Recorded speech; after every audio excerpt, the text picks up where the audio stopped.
चंद्रबाबू पैसे कमाने के लिए हैदराबाद जाता है। वहाँ एक व्यापार शुरू करने के लिए गहरी सोच में पड़ जाता है। चाय पीने के लिए बाइक पे निकलता है।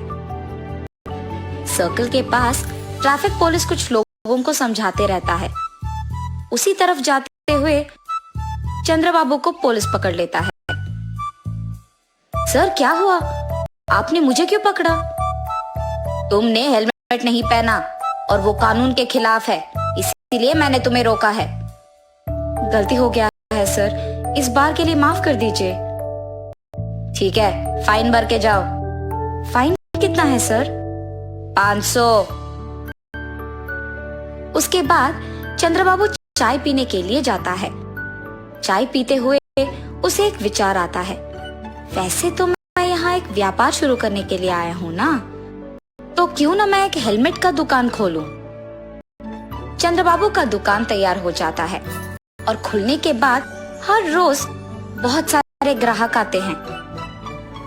इसीलिए वो एक भरोसेमंद को दुकान में काम करने के लिए लगाता है। उसका नाम संतोष है। मैं बाहर काम पे जा रहा हूँ संतोष। जी साहब, मैं यहाँ दुकान संभालूंगा। ऐसे कुछ दिन बीत जाते हैं। उसका व्यापार अच्छा चल रहा था और बहुत लाभ भी आता है। लाभ को देख संतोष लालची बन जाता है। हमेशा की तरह चंद्रबाबू जब कुछ काम पे बाहर जाता है तो उस समय में संतोष कुछ पैसे चुरा लेता था दुकान से और चंद्रबाबू को कोई शक नहीं होता है। ऐसे ही कुछ दिन गुजर जाते हैं। संतोष, तुम्हारा वेतन कम है ना? जी साहब। ठीक है, अब से तुम्हारा वेतन होगा 10,000 रुपए। बहुत बहुत शुक्रिया साहब। अब से इस दुकान का ख्याल तुम्हें ही रखना होगा, ठीक है? मुझे गांव जाना होगा, वहां कुछ काम है। 10 दिन बाद आऊंगा। जी साहब, आपके आने तक मैं दुकान का बहुत अच्छा ख्याल रखूंगा। चंद्रबाबू के गांव जाने के बाद हर रोज के पैसे में से आधा संतोष ले लेता था। 10 दिन बाद चंद्रबाबू उसकी बेटी के साथ हैदराबाद आता है और सीधा उसकी दुकान पहले जाता है।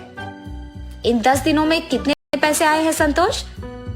50,000 साहब। अरे ऐसे कैसे? हर रोज का हमें 10,000 मिलता था ना, इतना कम कैसे हो गया? चंद्रबाबू को उस पे शक आता है, मगर वो कुछ कहे बिना वहां से चले जाता है।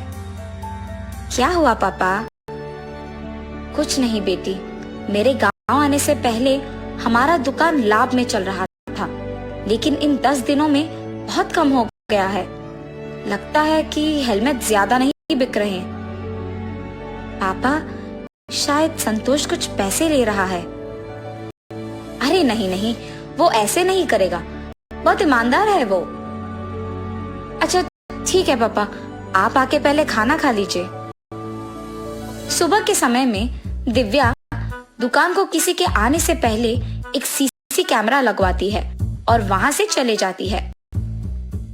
हमेशा की तरह रोज के पैसों में से कुछ संतोष ले लेता है और ये सब दिव्या सीसी कैमरा के फुटेज में देखती है। लेकिन सीसी कैमरा के बारे में दिव्या के अलावा और किसी को नहीं पता था। दिव्या उसके पिता को ये सब दिखाती है और चंद्रबाबू को बहुत गुस्सा आता है। संतोष, तुमने मुझे धोखा क्यों दिया? मैंने कुछ नहीं किया साहब। हर रोज दुकान से तुम ही पैसे निकाल रहे हो। अयो नहीं साहब, मैंने नहीं लिया। ये लो सबूत। उसे देख संतोष के मुंह से एक शब्द नहीं निकलता है। मुझसे बहुत बड़ी गलती हो गई है साहब, मुझे माफ कर दीजिए।